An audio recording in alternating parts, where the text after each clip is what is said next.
Bismillahirrahmanirrahim. Assalamu alaikum viewers. Welcome to Chem9 channel. Today we are going to discuss first year chemistry chapter number first lesson 8. आज हम discuss करेंगे lesson number 8 में molar volume. सबसे पहले हम discuss कर लेते हैं कि एक्चुअली मोलर वॉल्यूम होता क्या है।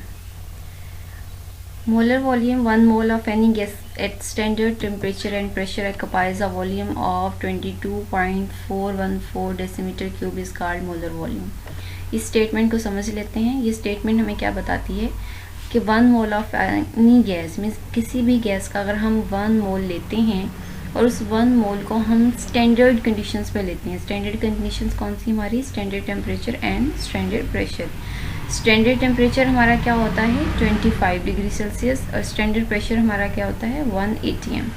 मीन्स अगर हम किसी भी गैस के 1 मोल को 25 डिग्री सेल्सियस और 1 atm प्रेशर पे लेते हैं तो उस गैस का जो वॉल्यूम होता है वो होता है 22.414 डेसीमीटर क्यूब। मीन्स हमने कोई भी गैस को अगर हमने स्टैंडर्ड कंडीशंस पे लिया तो वो कितनी स्पेस ऑक्यूपाई करती है 22.414 डेसीमीटर क्यूब। इसको हम क्या कहते हैं? Molar volume. मोलर वॉल्यूम जो आपका है it is only true for when the gas is ideal. Means अगर आइडियल कंडीशंस होंगी तभी ये जो मोलर वॉल्यूम वाला जो वॉल्यूम है 22.414 डेसीमीटर क्यूब ये एप्लीकेबल होगा, अदरवाइज ये एप्लीकेबल नहीं होगा। अदर वर्ड्स में हम क्या देख लेते हैं, पहले हमने 3 का रिलेशन हम पहले पढ़ चुके हैं, मोलर मैस, मोल और नंबर ऑफ मोल्स का हम रिलेशन पहले पढ़ चुके हैं और अब हम साथ में रिलेट कर लेते हैं वॉल्यूम को भी। फर्स्ट करें कि ये हमने गैस ली है हाइड्रोजन गैस। हाइड्रोजन गैस का अगर हम 2 ग्राम लें, 2 ग्राम हाइड्रोजन गैस लें, 2 ग्राम 2.016 ग्राम, ये 2 ग्राम क्या है? हाइड्रोजन का मोलर, हाइड्रोजन गैस का मोलर मैस है। तो हम अगर 2 ग्राम हाइड्रोजन गैस लें तो इक्वल होगी 1 मोल ऑफ हाइड्रोजन के गैस के, और 1 मोल ऑफ हाइड्रोजन गैस में कितने नंबर ऑफ पार्टिकल्स होंगे वो हम पहले डिस्कस कर चुके हैं कि अगर हम एलिमेंट्स लें या कंपाउंड्स लें या फार्मूला मैस लें तो उसमें उतने, अगर हम एलिमेंट लें तो इसमें एवोगेड्रोस नंबर जितने एटम्स होते हैं, अगर हम उतने पार्टिकल कंपाउंड्स ले रहे हैं तो उसमें उतने मॉलिक्यूल्स होते हैं, अगर हम फार्मूला मैस ले रहे हैं तो उसमें उतने फार्मूला यूनिट्स होते हैं। तो अगर हम ये सारी कंडीशंस ये सारी इक्वल हैं, इसी तरह से क्योंकि हम पहले भी यहाँ भी पढ़ चुके हैं कि 1 मोल ऑफ एनी गैस इतना वॉल्यूम ऑक्यूपाई करती है, तो इसका मतलब अगर हम 1 मोल ऑफ हाइड्रोजन गैस ले रहे हैं तो अगर हम 2 ग्राम या फिर 2 ग्राम ऑफ हाइड्रोजन गैस ले रहे हैं या हम हाइड्रोजन गैस के इतने 6 × 10⁻23 मॉलिक्यूल्स ले रही हैं तो इसका मतलब है ये सारे कितनी स्पेस ऑक्यूपाई करेंगे 22.414 decimetre cube of hydrogen gas. और साथ में ये मेंशन भी किया हुआ है कि स्टैंडर्ड टेम्परेचर एंड प्रेशर, क्योंकि हम पहले 9th क्लास में बॉयल्स लॉ और चार्ल्स लॉ में पढ़ चुके हैं कि टेम्परेचर और प्रेशर के चेंज करने से हमारे गैसेस के वॉल्यूम चेंज होते हैं। टेम्परेचर इंक्रीज़ करेंगे वॉल्यूम इंक्रीज़ कर जाएगा, प्रेशर इंक्रीज़ करेंगे वॉल्यूम डिक्रीज़ कर जाएगा। इसी तरह से टेम्परेचर डिक्रीज़ करेंगे वॉल्यूम डिक्रीज़ कर जाएगा, प्रेशर को डिक्रीज़ करेंगे तो वॉल्यूम इंक्रीज़ कर जाएगा, स्पेस इंक्रीज़ कर जाएगी। तो इसलिए ये मेंशन साथ में किया आपने लाजमी करना है। इस तरह से अगर आप एग्जांपल दे रहे हो तो standard temperature pressure STP।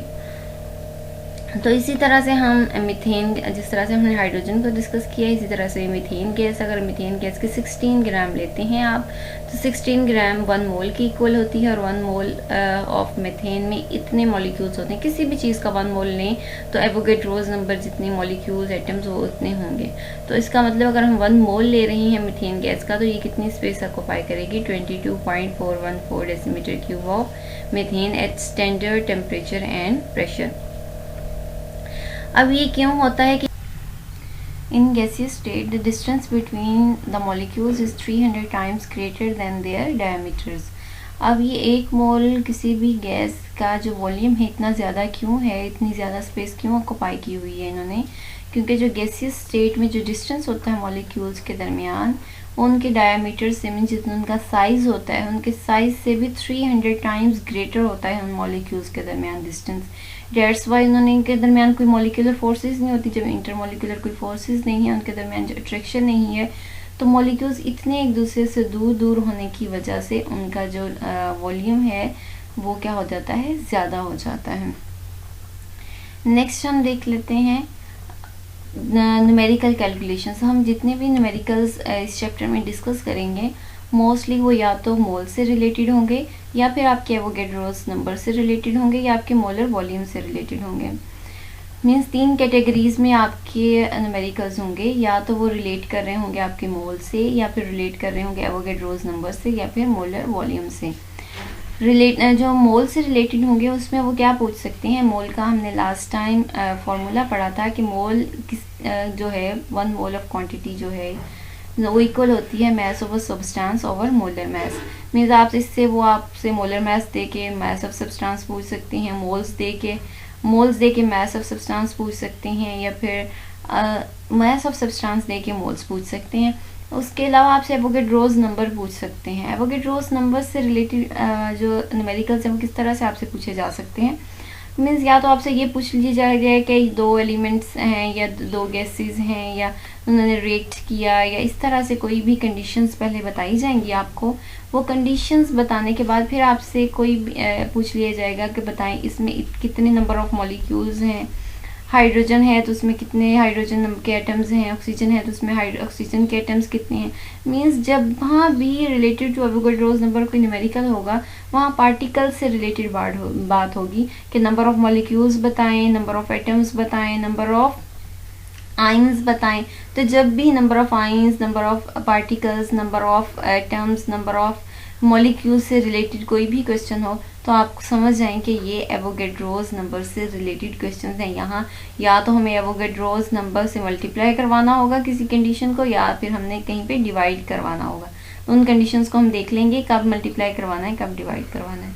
Next आपसे मोलर वॉल्यूम से रिलेटेड क्वेश्चंस पूछे जा सकते हैं कि कोई भी गैस है उसका मोलर वॉल्यूम इतना है। जब मोलर वॉल्यूम इतना है तो बताएं, क्योंकि ये तीनों क्वांटिटी आपस में रिलेट कर रही हैं, मोल, एवोगैड्रोस नंबर, मोलर मास, ये तो इंटर रिलेट कर रही हैं। तो कोई एक कंडीशन दे के दूसरी कंडीशन आपसे पूछी जाएगी न्यूमेरिकल्स में। ठीक है, सबसे पहले हम देख लेते हैं मोल से रिलेटेड क्वेश्चन को देख लेते हैं। क्वेश्चन है कैलकुलेट द ग्राम एटम्स या moles in 0.1 gram of sodium, 0.1 kilogram of silicon. अब इसको देखें, ग्राम एटम्स, या फिर अगर आपसे ग्राम मॉलिक्यूल्स पूछें, ग्राम एटम्स पूछें, या ग्राम फार्मूला मास पूछे तो उससे मुराद भी आपके मोल्स ही होते हैं। तो इसमें एक तो ये बात है, इसमें कंफ्यूज नहीं होना। अब यहाँ आपको दिया क्या गया है, आपको दिया है ग्राम में मास और 1 किलोग्राम में मास, एक सोडियम का और एक सिलिकॉन का आपको मास दिया गया है। तो मोल्स फाइंड करने हैं, तो इसके लिए तो आप इजीली फाइंड कर लोगे, क्योंकि मोल्स का हमने क्या फॉर्मूला पढ़ा था कि मोल इक्वल होता है मास ओवर मोलर मास। मोलर मास आपका क्या है, सोडियम का जो आपका एटॉमिक मास है उसको आपने ग्राम में लेना है। इसी तरह सिलिकॉन का जो एटॉमिक मास है उसको आपने ग्राम में लेना है, वो आपका मोलर मास हो जाएगा। और उसको आपने मास ओवर मोलर मास करेंगे तो आपके पास मोल्स आ जाएंगे। ठीक है, तो हम इसकी सोल्यूशन को देख लेते हैं। सोल्यूशन में हम पार्ट ए को पहले सॉल्व कर लेते हैं। पार्ट ए हमारा क्या है, 0.1 ग्राम ऑफ सोडियम। अब नंबर ऑफ ग्राम एटम्स या नंबर ऑफ मोल्स का हमने फॉर्मूला क्या पढ़ा हुआ है कि mass of element in gram over molar मास। तो ये याद रखिए कि यहाँ पे ग्राम आप लाजमी मेंशन करें। ग्राम मेंशन करना क्यों ज़रूरी है, क्योंकि अगर ग्राम मेंशन नहीं करेंगे, यहाँ पे जैसे देखें ये किलोग्राम में आपको मास दिया हुआ है, तो अगर आपके जहन में नहीं होगा कि यहाँ ग्राम मेंशन नहीं करेंगे तो आप हो सकता है आपके माइंड से स्किप हो जाए कि किलोग्राम मास ऑफ सब्सटेंस है तो आप 0.1 kg है तो आप 0.1 नहीं लिख दो, ग्राम में कन्वर्ट करना भूल जाए। लेकिन अगर आप फॉर्मूले में ग्राम याद रखोगे तो आपको याद होगा कि अगर kg में है या mg में है, किसी भी और यूनिट में आपका अगर मास दिया हुआ है तो आपने फर्स्ट ऑफ ऑल क्या करना है, उसको ग्राम में कन्वर्ट करना है। तो यहाँ तो सोडियम का मास दिया ही ग्राम में दिया है, तो इसको हमें कन्वर्ट करने की ज़रूरत नहीं है। मोलर मास कितना होता है, 23 ग्राम पर मोल। तो इसको हम अगर डिवाइड करवाएं gram over molar mass means 0.1 over, तो ये हमारा आंसर आ जाएगा। इसको हम इस कंडीशन में भी लिख सकते हैं, इसको हम साइंटिफिकली भी लिख सकते हैं। अगर हम पॉइंट को नेक्स्ट मूव करवा दें, ये 4.3 मल्टीप्लाई 10 की पावर -3 में वैल्यू, तो उस फॉर्म में लिख दें तो वो भी कोई मसला नहीं है, दोनों तरह से हम लिख सकते हैं। तो ये इस तरह से हमारे पास मोल्स आ गए। अब हम ये इसके बाद नेक्स्ट वाले को देख लेते हैं, बी पॉइंट हमारा क्या था, 0.1 kg। अब kg में वैल्यू है तो हमने अभी फॉर्मूला में देखा है हमें वैल्यू किस में चाहिए, ग्राम में। जब वैल्यू kg में है तो सबसे पहले हमारा काम क्या होगा, सबसे पहले हमने कन्वर्ट करवाना है kg को। केजी को हमने किस में कन्वर्ट करवाना है, ग्राम में। केजी को कन्वर्ट करवाने के लिए ग्राम में क्या करेंगे, 1000 से मल्टीप्लाई, तो हमारे ग्राम वैल्यूज़ आ जाएंगी। मोलर मास 28 होता है सिलिकॉन का, तो अगर आप नेक्स्ट आप मास ओवर मोलर मास रखेंगे तो आपकी मोल्स आ जाएंगे। तो इजीली आप इसको सॉल्व कर सकते हो मोल से रिलेटेड क्वेश्चंस को इस तरह से। मीन्स आपने एक फॉर्मूला याद रखना है, बाकी आपसे जो भी पूछ लिया जाए आप आराम से सॉल्व कर लोगे। सेकेंड एग्जाम्पल देख लेते हैं हम मोल की। सेकेंड एग्जाम्पल मोल की है कि कैलकुलेट द मास ऑफ 10 की पावर -3 मोल्स ऑफ MgSO4। हम क्या पूछ रहे हैं जी, 10 की पावर -3 मोल्स दे दिए हैं आपको और आपसे पूछा गया है कि मास बताएं।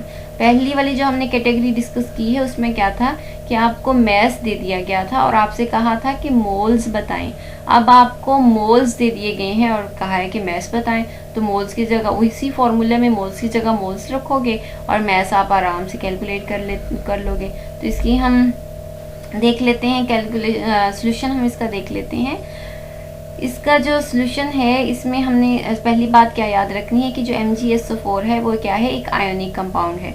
जब कोई आयोनिक कंपाउंड है तो आयोनिक कंपाउंड के लिए हमें क्या फाइंड आउट करना होगा, इसका मोलर मास। अब मोलर मास की जगह क्योंकि ये आयोनिक कंपाउंड है तो हम इसका क्या लेंगे, formula mass. Mole of a substance क्या होता है, mass of the ionic substance over molar mass of the ionic, formula mass of the ionic substance. Molar mass हम किन के लिए ले रहे होते हैं, मॉलिक्यूल्स के लिए, और फॉर्मूला मास हम किसके लिए ले रहे होते हैं, फॉर्मूला यूनिट्स के लिए। फॉर्मूला यूनिट्स मतलब कि आपके आयोनिक कंपाउंड्स जिसमें जो मॉलिक्यूलर फॉर्म में एग्जिस्ट नहीं करते, तो फिर जब मॉलिक्यूलर फॉर्म में एग्जिस्ट नहीं करते तो हम उसका क्या ले लेते हैं, फॉर्मूला मास। तो मैग्नीशियम सल्फेट का फॉर्मूला मास और mass of the ionic substance. अब जो भी आए, क्योंकि ये आयोनिक सब्सटेंस है इसलिए आयोनिक सब्सटेंस लिखा और यहाँ पे इन ग्राम भी आप मेंशन कर लेंगे। अब मोल्स हमें दिए हुए हैं, ये वाली वैल्यू हमें मालूम है, इसको हम फाइंड आउट कर लेंगे। मीन्स सबके एटॉमिक मासेस को रखेंगे और इसको सम अप करने से हमारे पास मैग्नीशियम सल्फेट का फॉर्मूला मास आ जाएगा। जब दो क्वांटिटीज़ हमें एक फार्मूला में पता है तो हम थर्ड क्वांटिटी को आराम से फाइंड आउट कर सकते हैं। ठीक है, नेक्स्ट हम इसका सोल्यूशन को देख लेते हैं। इसके सोल्यूशन में है कि फॉर्मूला मास, सबसे पहले हमने क्या करना है कि मैग्नीशियम सल्फेट का फार्मूला मास फाइंड आउट करना है। मैग्नीशियम का होता है 24 और एस का आपका क्या, सल्फर का आपका 32, ऑक्सीजन आपकी होती है 16 मल्टीप्लाई 4 करेंगे और ये इनको टोटल करके लिख दिया है 96 प्लस 24 इसको एडप्ट करेंगे तो ये क्या आ जाएगा, formula mass of magnesium sulphate. आपको मोल्स दिए हुए हैं, अब आपने करना क्या है, जस्ट मोल्स की जगह पे मोल्स रखने हैं, फार्मूला मास की जगह फार्मूला। तो मास आपसे पूछा तो मास आप इजीली यहाँ से फाइंड आउट कर लोगे, मास ऑफ मैग्नीशियम सल्फेट। इन दोनों को जब मल्टीप्लाई करोगे तो मल्टीप्लाई करने के बाद आपके पास जो वैल्यू आएगी वो आपका क्या होगा, mass of the magnesium sulphate. Easily आप कैलकुलेट कर लोगे इस तरह से के क्वेश्चंस को। अब मोल्स के बाद सेकंड जो आपसे पूछे जा सकते हैं वो आपसे पूछे जा सकते हैं related to Avogadro's number. Related to Avogadro's number में आपने क्या कंडीशंस याद रखनी थी कि आपसे क्या पूछा हुआ हो, या तो number of atoms, number of molecules, number of molecular units, number of ions.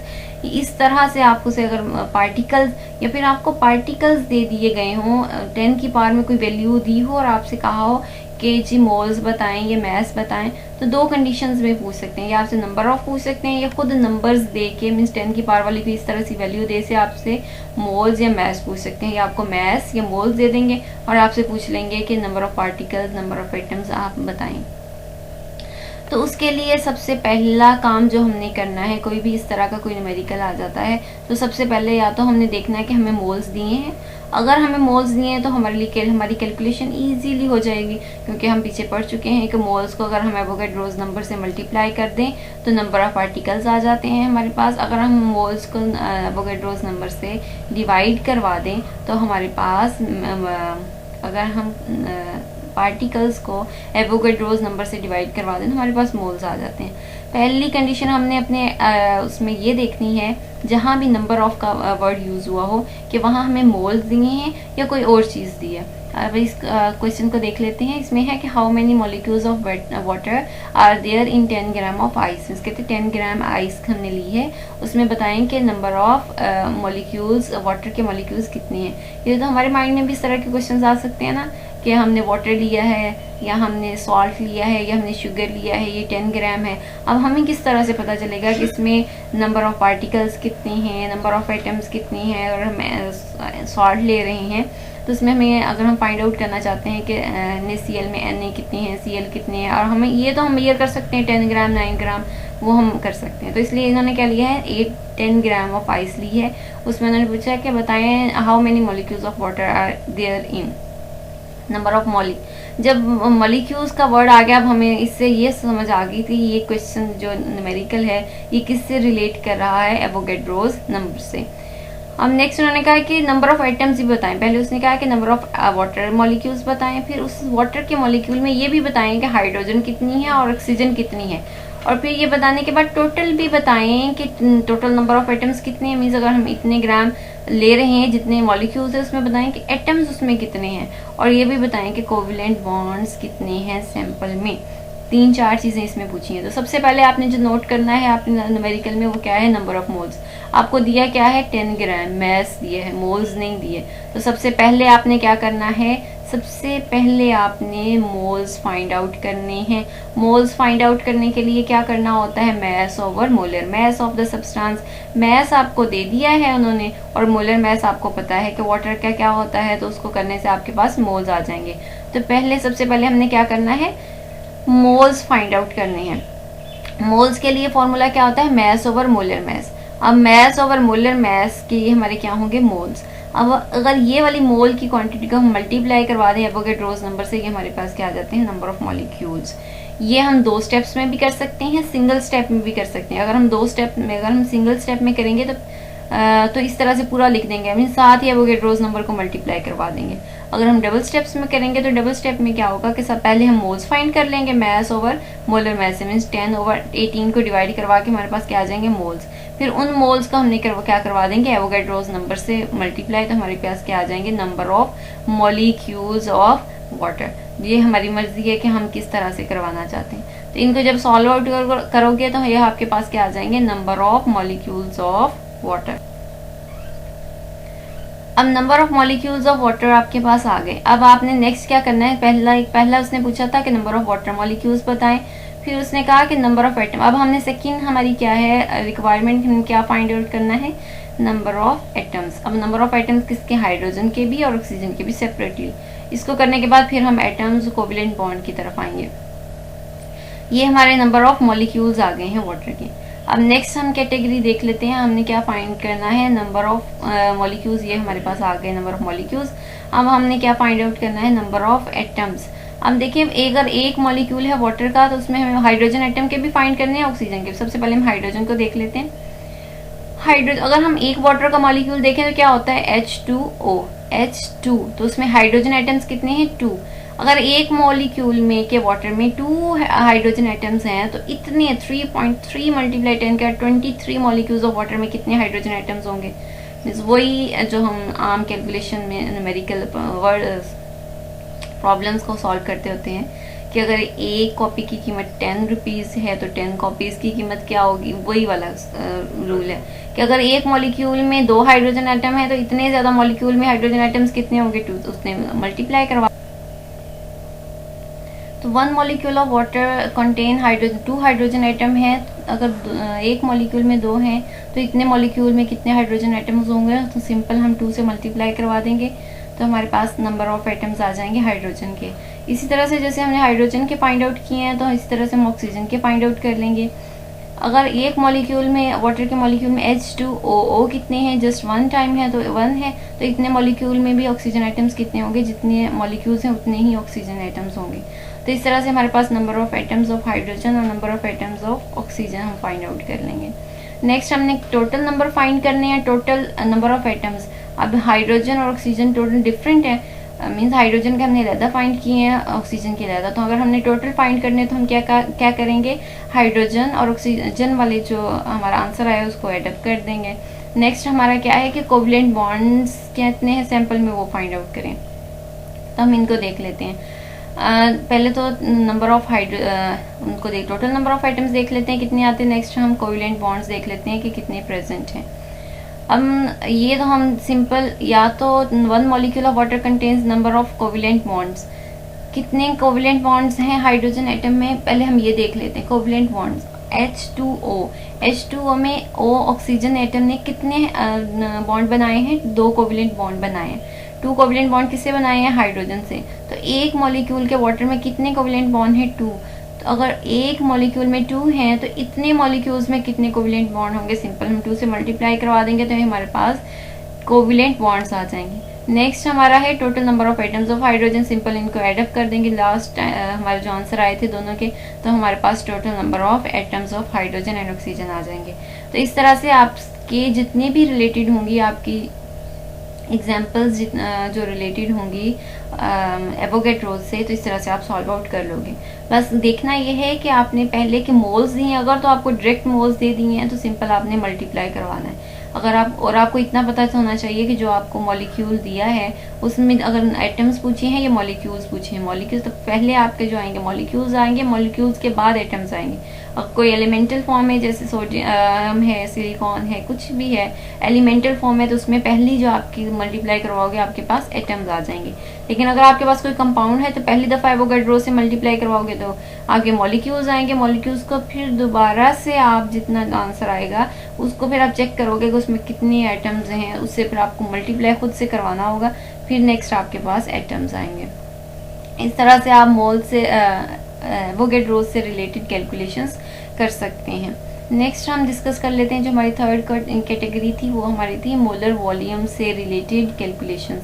Molar volume हम अभी डिस्कस करके आए हैं कि कितना होता है 22.414 डेसीमीटर क्यूब एक गैस का, कौन सी कंडीशन पे, स्टैंडर्ड कंडीशंस पे। तो हम इससे रिलेटेड एग्जाम देख लेते हैं कि a well-known ideal gas is enclosed in a container having volume of 500 centimeter cubed at SGP। अब देखिए उन्होंने कहा है कि कोई एक गैस है, अब हमें ये नहीं पता कि वो कितने मोलर थी, कितने उसके मोल्स थे, हमें नहीं पता, हम कैलकुलेशन में नहीं है। हमें इतना पता है कि उसने जो कंटेनर में उसको क्लोज किया तो क्लोज कंटेनर में उसने इतना वॉल्यूम ऑक्यूपाई कर लिया 500 सेंटीमीटर क्यूब। सेंटीमीटर क्यूब हो या डेसीमीटर क्यूब एक ही बात है। तो इतना वॉल्यूम ऑक्यूपाई करने के बाद आप वो हमसे पूछ क्या रहा है, it mass comes out to be 0.72 gram. Means उसने ये भी बता दिया कि उस गैस का जो हमने कितने ग्राम लिया था, 0.72 ग्राम लिया था। What is the molar mass of this gas. वो कह रहे हैं कि मोलर मैस बताएं। मीन्स वो मोलर मैस से हमें क्या पता चलेगा कि कोई वो गैस कौन सी है। मोलर मैस एग्जैक्ट उस गैस का होगा ना। अब हमें नहीं पता कि वो गैस कौन सी है, हमें जस्ट इतना पता है कि कोई गैस थी, हमने 0.72 ग्राम लिया और उसको हमने एक क्लोज कंटेनर में बंद कर दिया, ऐड कर दिया। उस कंटेनर में उसने 500 सेंटीमीटर क्यूब वॉल्यूम को ऑक्यूपाई कर लिया। अब वो पूछ ही रहा है कि बताएं उसका मोलर मैस क्या है उस गैस का, मीन्स कि वो गैस कौन सी है। तो इसको हम किस तरह से फाइंड आउट कर लेते हैं, इसके हम सोल्यूशन को देख लेते हैं। सबसे पहले तो हमें इसको मोल्स को कन्वर्ट करवाना है, क्योंकि हमने पढ़ा था कि जो मोलर वॉल्यूम होता है वो 22.414 होता है, लेकिन यहाँ पे इन्होंने हमें दिया है 500 सेंटीमीटर क्यूब। वहाँ डेसीमीटर क्यूब था, यहाँ पे क्या है सेंटीमीटर क्यूब है। तो सबसे पहले तो हमने इस वॉल्यूम को उसमें चेंज करना है 22.414 डेसीमीटर क्यूब में। अब हमने एक पीछे रिलेशन क्या पढ़ा था कि 1 मोल में कितने होते हैं, 22.414 डेसीमीटर क्यूब वॉल्यूम होता है 1 मोल का। लेकिन अगर हमने 1 सेंटीमीटर क्यूब का फाइंड करना हो या 1 डेसीमीटर क्यूब का फाइंड करना हो तो 1 के लिए हम क्या करेंगे, ये 22.414 दूसरी साइड पे जाके क्या हो जाएगा, डिवाइड हो जाएगा। मीन्स जिस तरह से हम कहते होते थे कि 10 कॉपीज़ की कीमत 100 रुपीज़ है तो एक की कितनी होगी, तो उससे डिवाइड करवा देंगे। ये वही वाला है कि इतनी 1 मोल था, इतने गैस है तो उसका 1 मोल है। अगर हमने 1 सेंटीमीटर का फाइंड करना हो तो हमने क्या करेंगे, उससे डिवाइड करवा देंगे।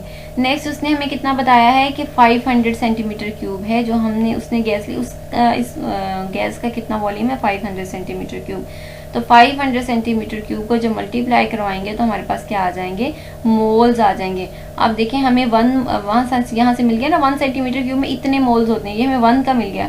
अगर 1 सेंटीमीटर क्यूब में इतने मोल्स होते हैं तो 500 में कितने होंगे, सिंपल हमें 500 से ये वाली वैल्यू 500 से मल्टीप्लाई करवा देंगी तो हमारे पास क्या आ जाएंगे, मोल्स। अब यहाँ हमें मोल्स मिल गए, वॉल्यूम से हम मोल्स फाइंड आउट कर लिए। तो इस तरह से अगर आपको कोई वॉल्यूम से रिलेटेड क्वेश्चन दिया हो और आपने मोल्स फाइंड करने हो तो आपने इसी रिलेशन को रखते हुए आप मोल्स फाइंड आउट कर लोगे। सबसे पहले आपने 1 मोल कर लेना है, 1 सेंटीमीटर, यहाँ तक तो वैल्यू सेम रहेगी, नेक्स्ट चेंज होगी, जितना उन्होंने दिया होगा तो 100 सेंटीमीटर भी हो सकता है, 800 भी हो सकता है, जितना भी उन्होंने दिया आप उससे मल्टीप्लाई करवा दोगे तो आपकी इस तरह से मोल्स आ जाएंगे। अब आपके पास मोल्स भी आ गए, मैस उन्होंने खुद आपको दे दिया था, आपने क्या फाइंड आउट करना है, मोलर मैस। वही वाला फॉर्मूला फिर से, मोल्स इक्वल है mess of the substance over molar mess, तो उससे आप आराम से फाइंड आउट कर लोगे मोलर मैस। जब आपके पास मोलर मैस आ जाएगा तो आपको पता, मोलर मैस से पता चल जाएगा कि वो गैस कौन सी है। अच्छा जी, सबसे पहले नंबर ऑफ मोल्स में हमें पता है कि mass of gas over molar mess. Moles हमने पीछे फाइंड आउट कर लिए हैं वॉल्यूम से, मोल्स की जगह हम क्या रख देंगे, मोल्स, या इसको अरेंज कर लें। ये मोलर मैस हमें चाहिए, मैस ऑफ द गैस हमारे पास है, मोलर मैस भी है, नंबर ऑफ मोल्स इधर आके क्या हो जाएंगे, डिवाइड, और मोलर मैस दूसरी साइड पे चला जाएगा। तो ये इस तरह से कंडीशन बन जाएगी।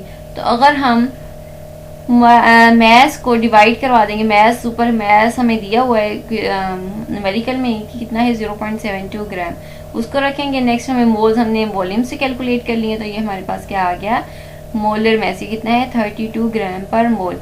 अब 32 ग्राम से हमें क्या समझ आती है कि ये कौन सी गैस है। 32 ग्राम पर मोल मोलर मैस किसका होता है, ऑक्सीजन गैस का। ऑक्सीजन क्या होती है, O2, और एक ऑक्सीजन 30 एंड एक ऑक्सीजन का जो एटॉमिक मैस होता है 16, और 16 2 32। तो इस तरह से हम मोलर मैस से हमें ये पता चल जाएगा कि वो जो गैस है वो कौन सी है। तो इस तरह से हम इस तरह की कैलकुलेशन से हम फाइंड आउट कर सकते हैं कि गैस कौन सी है। ये तो गैस पूछा, नेक्स्ट आपसे कुछ और भी पूछ सकते हैं, मोल्स, मॉलिक्यूल्स या मैस ऑफ द सब्सटेंस। इससे रिलेटेड आपका कोई क्वेश्चन हो, अगर मोल कैलकुलेशंस या फिर मोलर वॉल्यूम से रिलेटेड आपको कोई क्वेश्चन हो या कोई बात समझ ना आए हो तो आप कमेंट्स करें। थैंक यू सो मच, फी अमानिल्लाह। और अगर आप अभी तक आपने चैनल को सब्सक्राइब नहीं किया तो सब्सक्राइब कर लें और बेल आइकन पर क्लिक कर लें ताकि आपकी आने वाली कोई वीडियो मिस ना हो।